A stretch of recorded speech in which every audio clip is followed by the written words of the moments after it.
that he did that was good, that, you know, as much hostility as he may have exuded, I think he made up for it. You see? Yeah. I mean, I don't buy it. I never bought it.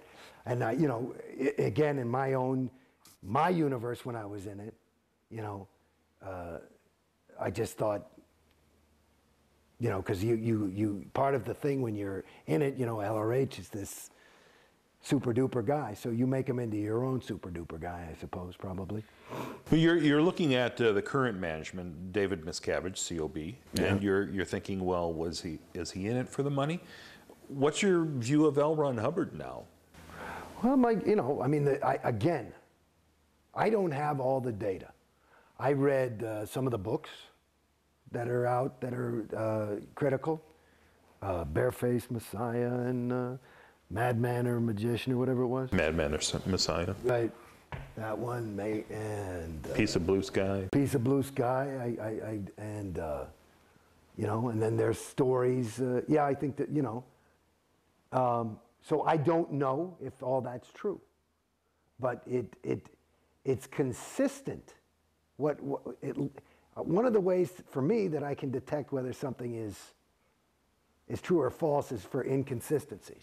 You know, you say the guy, you know, wore blue shoes, and here's a picture of him in red shoes. So I never saw anything inconsistent. But you know, I didn't see it with my own eyes. But there's you know, the person seemed reliable. But again, here I am, I'm just pulling out of this thing, and I thought LRH was reliable.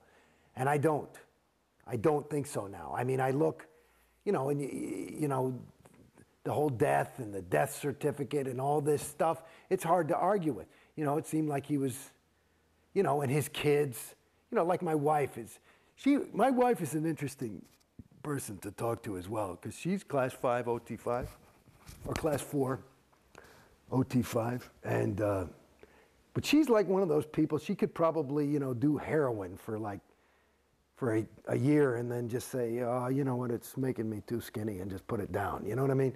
She's not a person, you know, and she was, you know, everybody loved her. You know, a lot of, you know, she was Jason Beghe's wife to some degree over there, but she's a remarkable person in her own right. And one of the ways is that she just doesn't, she's one of those people you just can't brainwash. So when she got out, it was kind of like, you know, that's it. She just, you know, she didn't even talk. I mean, it was like, I said, you know, honey, I'm thinking about doing this. I think she was like, you know, okay, fine, whatever. Flip the burger. And yeah, you know, because I think they're, you know, because she had said, she had always pointed out things that were inconsistent also. And, well, all these fucking OTs that aren't OT. Like, that's a fucking OT? And what's an OT supposed to be? Somebody who's at least able. Somebody who can, like, walk and chew gum. I mean, there's people that are OT that are some of the most incompetent, stupid people. I mean, when I say, that sounds, my definition of stupid is not, you know, necessary. It's not, it doesn't have anything to do with data or education. It has to do with being able to say, I mean, I'm talking about people put their hand on the stove and go, hey, hey, hey, my hand's hot. My hand is hot. You know, I'm talking about that kind of stupid. I mean, and like, unreal. What's wrong with you? What's wrong with you? So that, you know, there's some real dopes that have, you know, but they have money and they're successful and they feel good about themselves because they're on 7. Well, I'm on 7 now. It's fucking great. I gotta tell you, you gotta get on 7. Yeah.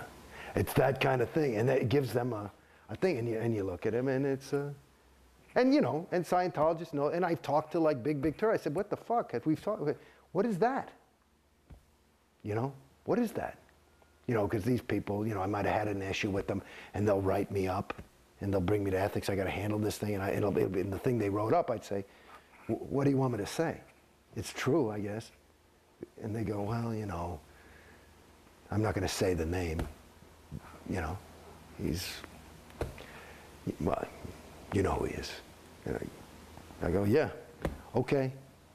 We just had to bring it in because it's written up. You want to, write anything? I don't give a fuck. Put it in the folder. So, I mean, do you understand what I'm saying? Yeah. So that was some of the stuff that she would just like, really go nutty on. And even me, here I was. I told you, the further I went up the fucking bridge, the more Casey I became. I met this girl and I was, and she could see the more I do this shit, whatever. It wasn't handling dick. So once you left, how did you leave? They wouldn't let me leave. They just kept saying no. And so I said, okay, give me my money back. And that what I had was, money on account. And per their policy, if you ask for your money, that was it. And they did give it back? They gave my wife's money back. They offered to give me my money back. And I'm still in they want me to sign a piece of paper that says that I have no further claim against them. And I told them I can't do that because I feel I do. And I just said, I don't have the time or the money to get into a legal battle. Even like, let's say $1 million they probably owe me conservatively. And in this country, you could do pain and suffering. Maybe I could get a couple extra bucks. I just don't. It's tough to litigate Scientology. Yeah, but I'm not going to sign some paper that says I don't. I just couldn't. It's just my own integrity. I couldn't. I couldn't say that.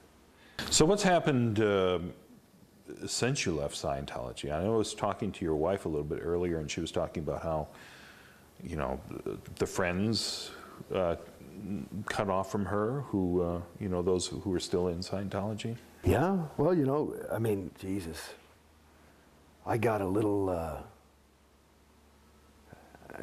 son, too. And he was in a little Scientology school. And he was 4 at the time. And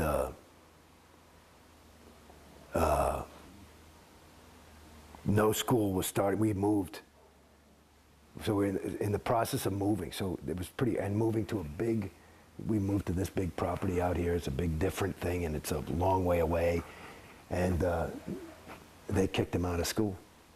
It was a Scientology school? No, yeah, they kicked him out. So he had nothing to do, and it fucked him up. Because he had, why can't I see my friends? And that was all his friends.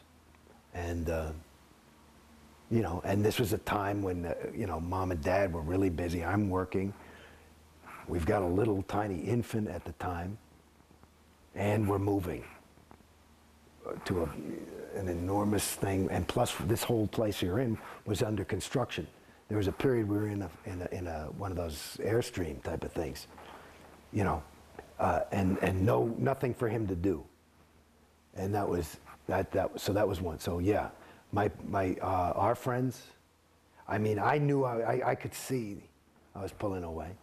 So I'm kind of an antisocial personality anyway. So I don't really hang around people, But my wife, with the kids and stuff.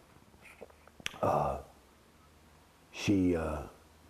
remember there's a girl, a wonderful girl, Kelly Daniels, terrific chick, and she found out, some ethics person told her, and she just was inconsolable, So I know there were a lot of broken hearts on the other side, and now there's not. I saw some fucking kid like that I hardly know, I do voiceovers too. So I went to a voiceover, and there was some kid from Scientology. And like usually if I'd see him at a voiceover, I'd be, hey, Jason, And he went, and I just said, you fucking punk. That's all I said to him. It's just like, you see that's it in a nutshell. Both of them are alive. The Jason, because we're Scientology.